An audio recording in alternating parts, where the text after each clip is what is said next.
ඔබට සුබ දවසක්. මොහොතක් සිතන්න මගින් ඔබ වෙත ගෙන එන දේව වචනයයි මේ. යේසුස් වහන්සේ සෑම විටම තම රාජ්‍ය රහස් හෙළි කිරීමට උපමා භාවිතා කළා. තවද උපමා මගින් ඉදිරියේදී සිදුවීමට තිබූ දේ උන්වහන්සේ හෙළි කළා. යේසුස් වහන්සේ නැවත පැමිණීමට පෙර තවමත් ඉටුවීමට ඇති එකම උපමාව නම් මතෙව් සුභාරංචියේ 25 වෙනි පරිච්ඡේදයයි. කන්‍යාවන් 10 දෙනා පිළිබඳ උපමාවයි. මෙම උපමාවේ කන්‍යාවන් 10 දෙනා යේසුස් ක්‍රිස්තුස් වහන්සේගේ රුධිරයෙන් මිලදීගත් සභාව නියෝජනය කරයි. 5 දෙනෙක් සූදානම්ව සිටි නමුත් අනික් 5 දෙනා සූදානම්ව සිටියේ නැත. මේ උපමාව සභාවේ සැබෑ තත්ත්වය හෙළි කරයි. දැන් ගැලවීම ලැබපු බොහෝ දෙනෙකුගේ බලාපොරොත්තුව නම් ස්වර්ග රාජ්‍යයට ඇතුල් වීමයි.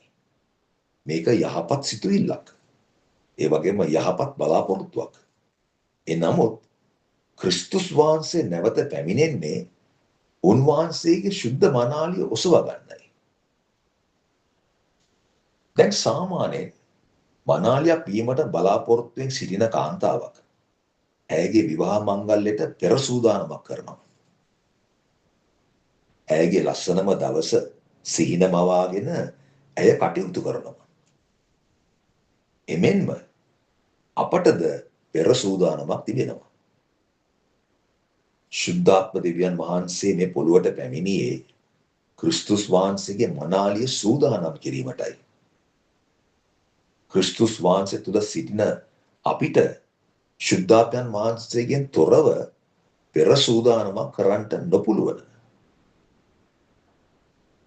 ශුද්ධාත්මයන් වහන්සේට පමණයි දන්නේ ස්වර්ග රාජ්‍යයේ ප්‍රමිතිය. කන්‍යා මනාලිය කියන්නේ කිසිම රැල්ලක් නැති, කිසිම කැලැල්ලක් නැති, කිසිම paluddක් නැති කෙනෙක් විය යුතුයි. මේ සත්‍යතාවයට ඔබ අවදි වෙන්න. ශුද්ධාත්මයන් වහන්සේගේ ආධිපත්‍යයට ඔබ යටත් වෙන්න. ඔබගේ ලස්සනම දවස ඔබ අතපසු කරගන්න එපා. එනම් මොහොතක් සිතා බලන්න. මම සහෝදර නෙවිල්.